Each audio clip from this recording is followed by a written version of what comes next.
को राधे कृष्णा बोलते हैं।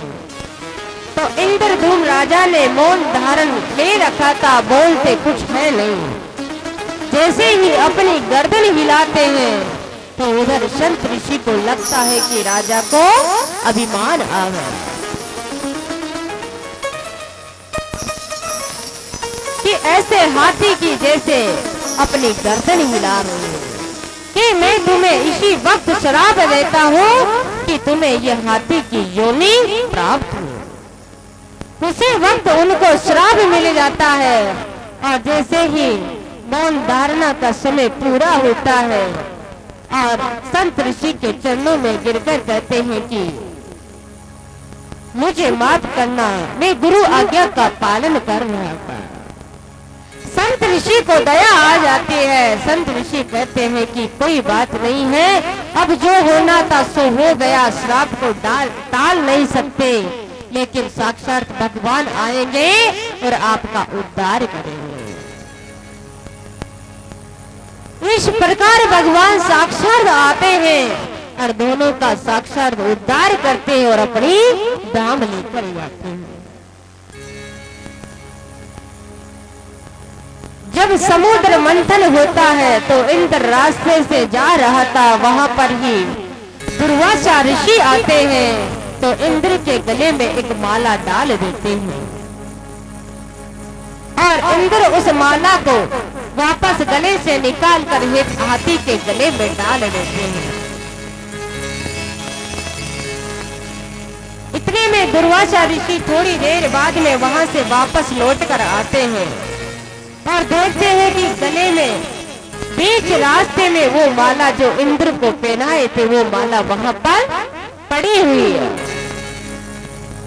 दुर्वासा ऋषि को लगा कि राजा ने इंद्र ने मेरा अपमान किया है, इनको बहुत अभिमान है कि मैं तुम्हें इसी वक्त श्राप देता हूँ कि जिसका तुम्हें घमंड है, अभिमान है, मैं इसी वक्त तुमको श्राप देता हूँ कि 3 लोग 14 भवन तुमसे छीन लिया जाएगा।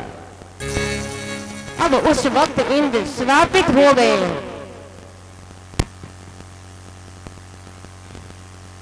और वहां पर समुद्र मंथन की जब तैयारी होती है, दैत्य और देवता आपस में समुद्र मंथन होता है तो मद्राचल पर्वत के बीच में वासुकी नाग का रस्सा बनाया जाता है और जिस तरफ उनका मुंह था तो भगवान विष्णु उनको कहते हैं कि जिस तरफ वासुकी नाग का मुख है उस तरफ सारे देवता रहने। दैत्यों को लगा कि ये विष्णु बहुत चालाक है, जरूर कुछ न कुछ चालाकी कर रहे हैं, सारा अमृत पान इन्हीं को मिल जाएगा। तो देते कहते हैं कि मुख की तरफ तो हम रहेंगे।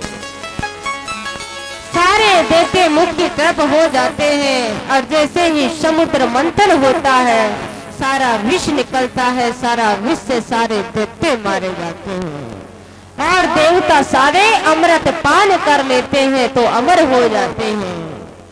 और उधर विष, इतना विष निकला था कि सारे देवी देवता जाकर महादेव जी से प्रार्थना करते हैं कि इतना विष को अगर आप संभाल नहीं पाए तो पृथ्वी का सारा तहस नष्ट हो जाएगी, आप ही कुछ सहायता कीजिए।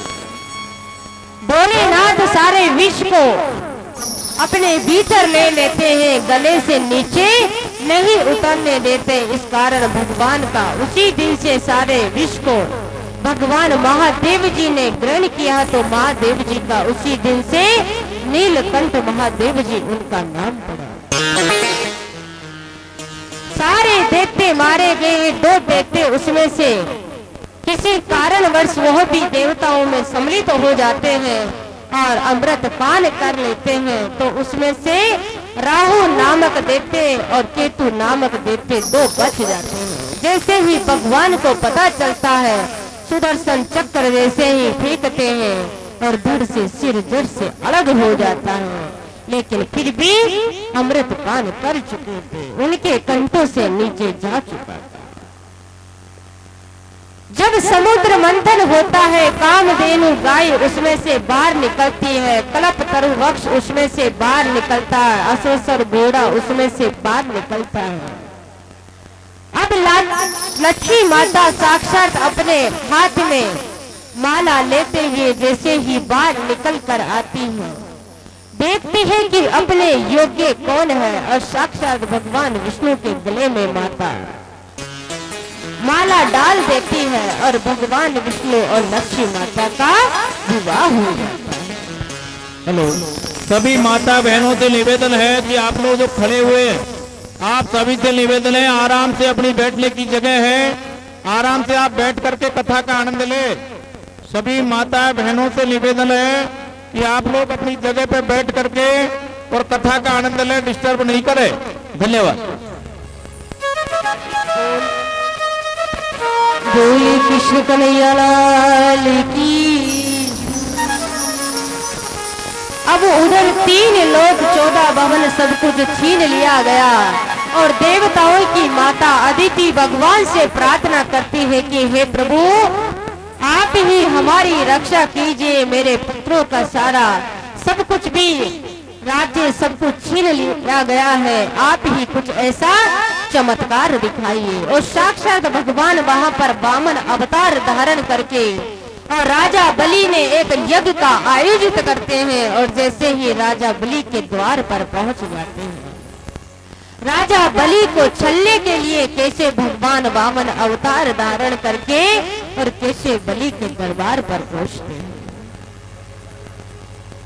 वो तेरे द्वार खड़ा भगवान, वो तेरे द्वार खड़ा